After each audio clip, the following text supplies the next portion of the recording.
Bonjour, une nouvelle de Guy de Maupassant, la Bécasse. Le vieux baron des Raveaux avait été pendant 40 ans le roi des chasseurs de sa province. Mais depuis 5 à 6 années, une paralysie des jambes le clouait à son fauteuil, et il ne pouvait plus tirer que des pigeons de la fenêtre de son salon ou du haut de son grand perron. Le reste du temps, il lisait. C'était un homme de commerce aimable chez qui était resté beaucoup de l'esprit lettré du dernier siècle. Il adorait les contes, les petits contes polissons, et aussi les histoires vraies arrivées dans son entourage.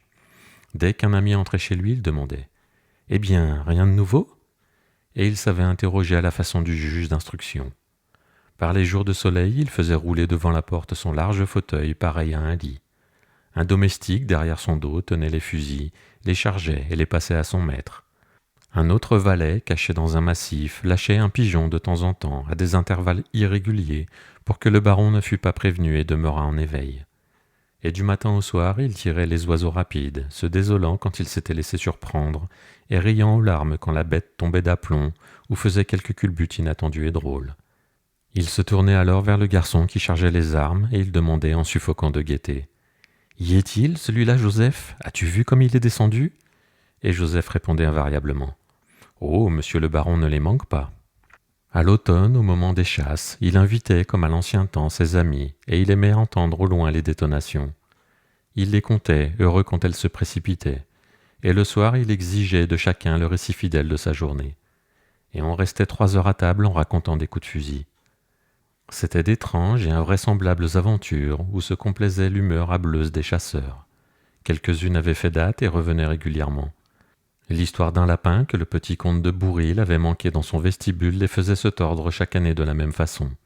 Toutes les 5 minutes, un nouvel orateur prononçait. J'entends brrr brrr et une compagnie magnifique me paradis pas.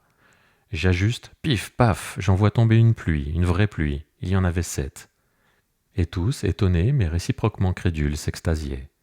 Mais il existait dans la maison une vieille coutume appelée le conte de la Bécasse. Au moment du passage de cette reine des gibiers, la même cérémonie recommençait à chaque dîner. Comme il adorait l'incomparable oiseau, on en mangeait tous les soirs, un par convive, mais on avait soin de laisser dans un plat toutes les têtes. Alors le baron, officiant comme un évêque, se faisait apporter sur une assiette un peu de graisse, oignait avec soin les têtes précieuses en les tenant par le bout de la mince aiguille qui leur sert de bec. Une chandelle allumée était posée près de lui, et tout le monde se taisait dans l'anxiété de l'attente.